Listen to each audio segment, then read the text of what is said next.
Heart problems. ఈ heart attack గురించి చాలా మంది భయపడుతుంటారు. వస్తుందేమో, ముఖ్యంగా ఈ బీపీ ఉన్నవాళ్ళు, స్ట్రెస్ ఎక్కువ ఉన్నవాళ్ళు, వర్క్లో టెన్షన్ ఎక్కువ పడే వాళ్ళకైతే ఈ ప్రాబ్లం ఎప్పుడూ ఉంటూనే ఉంటుంది. సో ఈ హార్ట్ అటాక్ ఒక్కసారిగా రాదు. ఇప్పుడు హార్ట్ ప్రాబ్లం రావడానికి కూడా కొన్ని సిగ్నల్స్ బాడీ ఇస్తూ ఉంటుంది. ఎందుకంటే లోపల వచ్చేటువంటి ప్రాబ్లంని కరెక్ట్ చేసుకుంటూ అవుట్ ఆఫ్ హ్యాండ్స్ వెళ్ళిపోతుంది, నేను చేస్తున్నాను కానీ నా వల్ల కావట్లేదు ఇది అని చెప్పి ఒక ఇండికేషన్, సూచనలు ఇస్తూ ఉంటుంది. దాన్ని మనం ఫాలో కావాలి. అది ఎప్పుడు వీలవుతుంది? మనము డీప్ గా బాడీని అబ్జర్వ్ చేస్తేనే. మెకానికల్ గా రోబోట్ లెక్క పొద్దున్న లేచామా, తిన్నామా, పని చేసుకున్నామా, పడుకున్నామా అనేటట్టుంటే రోబోట్కి ఏదైనా ప్రాబ్లం వస్తే రిపేర్ చేయడానికి సర్వీసింగ్ ఏజెంట్ దగ్గర తీసుకెళ్ళినట్టు బాడీని తీసుకెళ్ళి డాక్టర్ దగ్గర పడేయాల్సి ఉంటుంది. అలా కాదు, ఇది రోబోట్ కాదు, మనది శరీరం, లైవ్ బాడీ. మేబీ మీరు డాక్టర్ దగ్గర తీసుకెళ్లేసరికి కూడా అవుట్ ఆఫ్ హ్యాండ్స్ వెళ్ళిపోయి ఉండొచ్చు, ఆయన కూడా ఏం చేయలేని పరిస్థితికి రావచ్చు. అందుకని ముందే బాడీ ఏం చెప్తుందో వింటే ఈ హార్ట్ ప్రాబ్లం, హార్ట్ అటాక్ రాకుండా ముందే తప్పించుకోవచ్చు మనం. ఆ లక్షణాలు ఏంటో చెప్తున్నాను.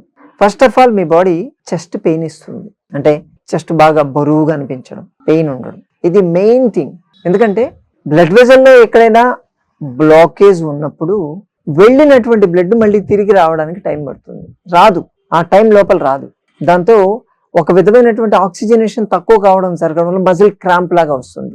హార్ట్ కూడా మాకు మజిలే కదా, ఆ క్రాంప్ వల్ల ఆ పెయిన్ బయటకు వస్తుంది. మేబీ డైజెస్టివ్ ప్రాబ్లమ్స్, అంటే అసిడిటీ ఎక్కువైపోయి గ్యాస్ట్రిక్ ప్రాబ్లం వల్ల కూడా రావచ్చు. కానీ మీరు ఏదైనా యాంటాసిడ్ లాంటివి తీసుకుంటే అది తగ్గిపోతుంది. అది తగ్గిపోయిందంటే అది డైజెస్టివ్కి సంబంధించింది. కానీ తీసుకున్నా కానీ తగ్గలేదు అంటే అది ఖచ్చితంగా హార్ట్కి సంబంధించింది.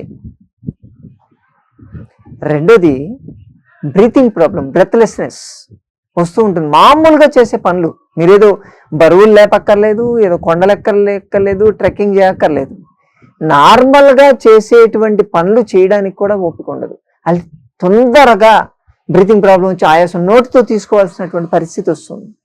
అది ఎందుకు అవుతుందంటే పంపింగ్ వస్తుంది, బ్లడ్ వస్తుంది, దాన్ని పంప్ చేయలేకపోతుంది హార్ట్. అంటే ఆ మజిల్ కొంచెం డ్యామేజ్ అవుతుంది, ఉన్నటువంటి వాల్వ్స్ టైంకి కోఆర్డినేషన్ ప్రకారం ఓపెన్ కావట్లేదు. పంపింగ్ ఎప్పుడైతే చేయలేకపోతుందో అప్పుడు ఆక్సిజన్ తక్కువ అవుతుంది మన బాడీలో.